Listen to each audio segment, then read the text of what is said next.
शेख जी गुजरात से। हरिवंश। महाराज जी आपका प्रश्न है, क्या महाराज जी जो प्रिया प्रीतम से प्यार करे वो पागल हो जाता है क्या? आपको हम पागल नजर आते हैं? यदि अकेले बात करते तो मतलब कोई सोचता है कि ये क्या बात कर रहा हूँ, मतलब हम लीला चिंतन करते मतलब। देखो, अगर हम बनावटी न करें तो हम पागल नहीं हैं। बनावटी अगर हम कुछ करने लगेंगे तो पागल है। भगवान के मार्ग में दंभ, पाखंड, बनावट, इससे बचना चाहिए। तुम्हारी कितनी आयु है? 18 में। हाँ, खूब बढ़िया है। अच्छा, हम तुम्हें धन्यवाद देते हैं कि भगवान के मार्ग में लगे हो, अच्छे से लगो, लेकिन बनावटीपन कुछ मत करना।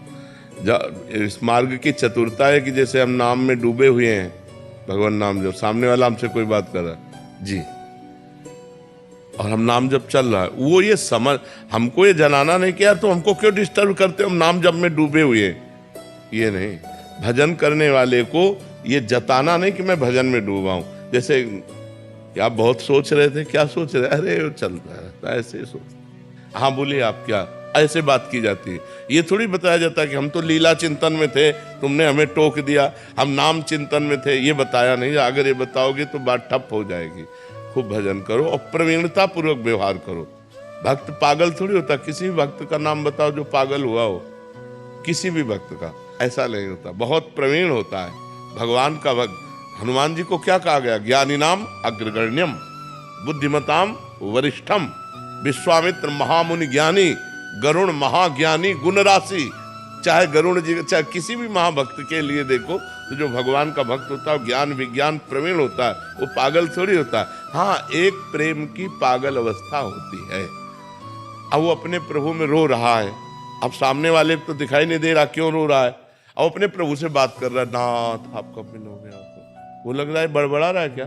तो दूसरे लोग उसे पागल समझते हैं, वो पागल नहीं होता, वो परम प्रवीण होता है। दूसरी चूंकि बाह्य चेष्टाएं दिखाई नहीं दे रही, वो अपने भगवान से बात कर रहा है, भगवान के लिए नाच रहा है, भगवान के लिए रो रहा है। अब सामने वाला देख रहा है कि कोई है नहीं, तो उसको लगता है पागल आदमी है क्या?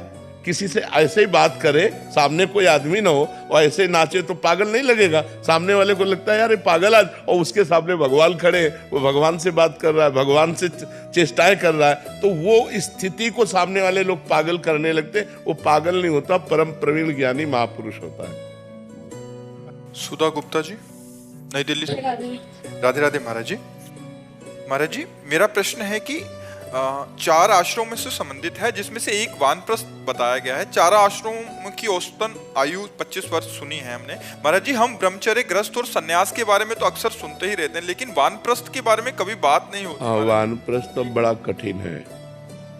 वानप्रस्थ जो आश्रम है कलयुग में बहुत कठिन है, क्योंकि वो महान तपस्या पूर्ण होता है। जैसे ब्रह्मचर्य, नैष्ठिक ब्रह्मचर्य और सन्यास, एक मार्ग ये है। ब्रह्मचर्य, आजीवन ब्रह्मचर्य और सन्यास, और एक मार्ग ब्रह्मचर्य और गृहस्थाश्रम। अब जब गृहस्थाश्रम के 50 वर्ष की आयु हो गई, 100 वर्ष की मनुष्य की आयु रखी गई, 70 में पहुंचते पहुंचते काम हो जाता है, 60-70 में आजकल हो जाता है, कोई 80 बिरले पहुंचता होगा, 90 और 100 तो बहुत ही मुश्किल बात है।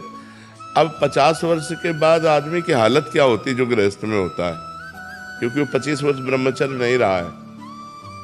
अगर आश्रम के अनुसार पूछो तो 25 वर्ष तक ब्रह्मचर्य रहना चाहिए, इसके बाद ब्याह होकर 25 वर्ष गृहस्थ आश्रम में रहना चाहिए, फिर वानप्रस्थ। तो चूंकि न्यू गड़बड़ है, 25 वर्ष ब्रह्मचर्य कहाँ, गर्लफ्रेंड बॉयफ्रेंड ब्रह्मचर्य, ब्रह्मचर्य कहाँ रह रहे हैं? तो 50 वर्ष पहुंचते पहुंचते ढेर हो जाते हैं। अब वो जंगल में जा करके तप में जीवन व्यतीत करें, ना ऐसे जंगल रह गए हैं और ना ऐसे तपस्वी रह गए हैं, कि वो 50 वर्ष के बाद अपनी पत्नी का पुत्रों के हाथ सौंप करके और एकांतवास करते हुए जंगली कंद मूल फलों से निर्वाह करना, जंगली वस्त्रों को पहनना, जैसे पत्तों के वस्त्र पहन लेने, वलकल के वस्त्र पहन लेना, गर्मी सर्दी वर्षा तीनों का कोई भी निवारण न करना वानप्रस्थ के लिए। गर्मी सीधे सहना, कोई पंखा बिजली इसका प्रयोग नहीं। सर्दी सीधे सहना, कोई किसी भी तरह का सर्दी निवारण का नहीं। सीधे अंगों पे सहना, वर्षा पूरी सहना। और अगर ऐसा लगे कि अब हमारा शरीर काम नहीं कर रहा है तो उसको तप के द्वारा अपने प्राणों का त्याग कर देना है। बहुत कठिन वानप्रस्थ होता है।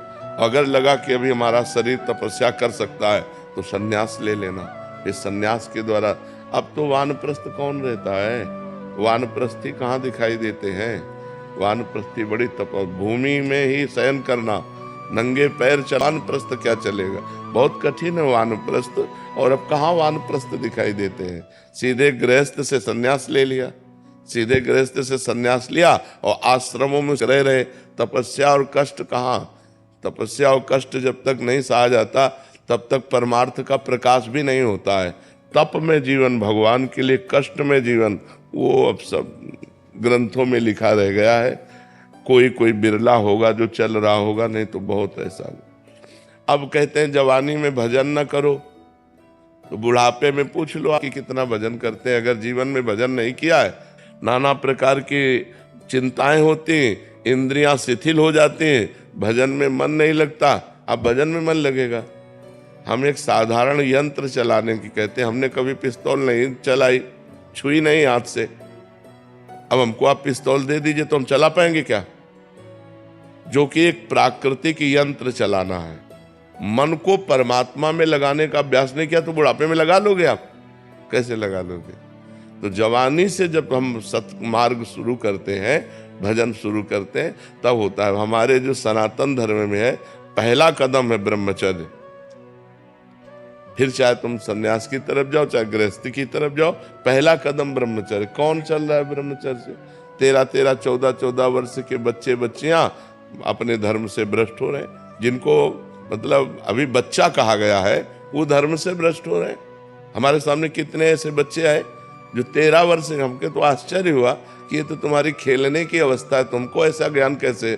तो मोबाइल से सब ज्ञान हो रहा है। तो गंदे आचरणों में प्रवृत्ति 13-14 वर्ष के बच्चों की हो रही है, तो ब्रह्मचर्य कब रहेंगे?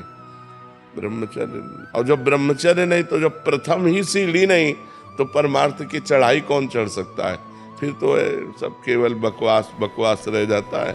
उपदेश सुनो, उपदेश करो, आचरण में उतारना बड़ा कठिन है। आचरण में उपदेश उतार लिए जाए तब तो महात्मा, तब तो गृहस्थी, नहीं तो आचरण में उतारना बड़ा कठिन। छोटे छोटे बच्चे बीड़ी फूकते हैं, सिगरेट फूकते हैं, हुक्का फूकते हैं, नौजवान होते हैं, ड्रग्स लेते हैं, नशा करते हैं, क्लब जाते हैं, गर्लफ्रेंड बॉयफ्रेंड, कितनी गंदगी समाज में फैल रही। आप देखो कितनी गंदापन फैल रहा है, इतना गंदापन फैल रहा है कि आज एक गृहस्थ चैन से नहीं है। जी आपने बोला अभी कि पुरुष अपनी पत्नी को पुत्र के साथ छोड़ के जाए, तो क्या वानप्रस्थ आश्रम सिर्फ पुरुषों के लिए बनाया गया था? अगर स्त्री पत्नी अपने पुत्र प्रेम त्याग कर सके, क्योंकि बहुत कठिन मार्ग है ना, तो माताओं बहनों को रहना बहुत कठिन है। वो अपने पुत्र संतान को त्याग करके रहना कठिन मानती है। अगर वो साथ जाना चाहे तो जा सकती है वानप्रस्थ में, अन्यथा वैसे बहुत कठिन है।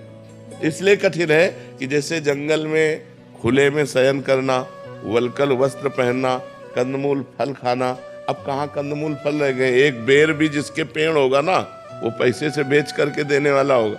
आप पानी नहीं पी सकते, पानी नहीं पी सकते क्योंकि पीने लायक नहीं है, और बाहर ना कुआं रह गया है, ना हैंड पैप रह गए। वानप्रस्थ कैसे रहा जाए? आप विचार करके देखिए। एक जीने के लिए गंगा यमुना के जो पावन जल थे, जिनके पीने मात्र से समस्त पौष्टिकता अपने आप आ जाती थी, क्योंकि पहाड़ों से, जंगलों से खुली वायु के द्वारा। अब गटर का बड़ा बड़ा नाला जा रहा है, गंगा यमुना का पानी पीकर रह नहीं सकते, कुआं हैंडपैप रह नहीं गए, सरोवर नदी झील है नहीं कि हम पानी पिए। पानी नहीं है अगर पैसा नहीं है तो। वानप्रस्थ में पैसा स्पर्श करना पहले ही निषेध है, अर्थ का स्पर्श करना निषेध है। उसमें तो खुले बहुत फूस की झोपड़ी बना ले और उसमें रहे, ये सब सुविधाएं सब। महाराज जी इसमें एक प्रश्न था महाराज जी, ये उस समय जो गुरुजन थे, संत जन थे, उन्होंने एक शास्त्रीय विधान और एक मानव मर्यादा के लिए आश्रम बनाए थे। महाराज जी आज के समय में जो समय चल रहा है, वानप्रस्थ आपको देखने को नहीं मिलेगा गृहस्थ से सीधे सन्यास, ब्रह्मचर्य से सीधे सन्यास, और सन्यासी बनकर आश्रम में रहना। तो महाराज जी आज के समय में कैसे संभव है कि भगवत प्राप्ति का मार्ग हम किस भाषा में डिवाइड? वानप्रस्थ से केवल थोड़ी भगवत प्राप्ति होती है। महाराज जी अभी क्या कैसे चले महाराज जी? कृतयुगे ध्यायते विष्णुम, त्रेतायाम यजतई मखई, द्वापरे परिचर्यायाम कलौ तद्धर कीर्तन। अपने घर में रहो, घर में रह करके परिवार को भगवान का स्वरूप समझो, घर में त्यागी बन करके रहो, जो मेहनत से कमाया है उससे अल्पाहार करो और निरंतर भगवत चिंतन करो। भगवान कहते हैं अनन्य चिंतयन्तो माम ये जना परिपासते, मेरा जो अनन्य चिंतन करते हैं। अन्य चिंतन वानप्रस्थ बन करके क्या करना है? भगवान का तो चिंतन करना है। अब उस तरह की कठोर तपस्या रह नहीं गई, उस तरह के हमारा वातावरण, आप शौच नहीं हो सकते तो अब शौचालय चाहिए, इसलिए चुपचाप कलयुग है, अपने घर में रहो और अपने को उचित आहार और वस्त्र आदि से शरीर को ढक करके, परिवार से ममता त्याग करके घर में रहो, परिवार वालों को भगवान का स्वरूप समझो और खूब नाम जप करो, भगवत चिंतन करो। कलयुग में केवल भगवान के नाम चिंतन से भगवत प्राप्ति है। दूसरे जितने साधन है, ये अब मान लो वानप्रस्थ साधन आपका परिपक्व हो जाए तो आपको तप लोक मिलेगा, भगवत प्राप्ति थोड़ी हो जाएगी। तप लोक मिलेगा, महारलोक, तपलोक, जनलोक, सत्यलोक, ब्रह्मलोक ये तक बने हुए हैं ना।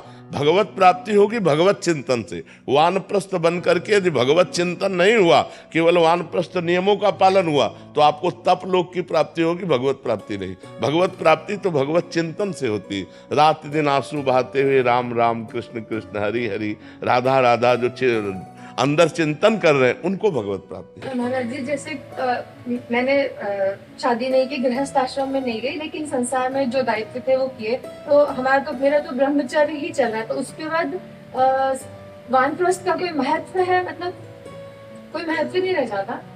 अब तुम नाम जप करो और परिवार में ही रहना, घर के बाहर व्यवस्था मत सोचना कि किसी आश्रम में चली जाए, बिल्कुल नहीं। अपने घर में रहो और जो मेहनत की है उसी कमाई से पेट भरो और खूब नाम जप करो, भगवान का चिंतन करो और घर के सदस्यों से मोह मत करो।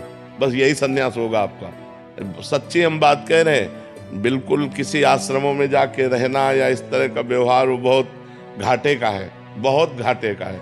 कलयुग है, बहुत घाटे का सौदा चल रहा है।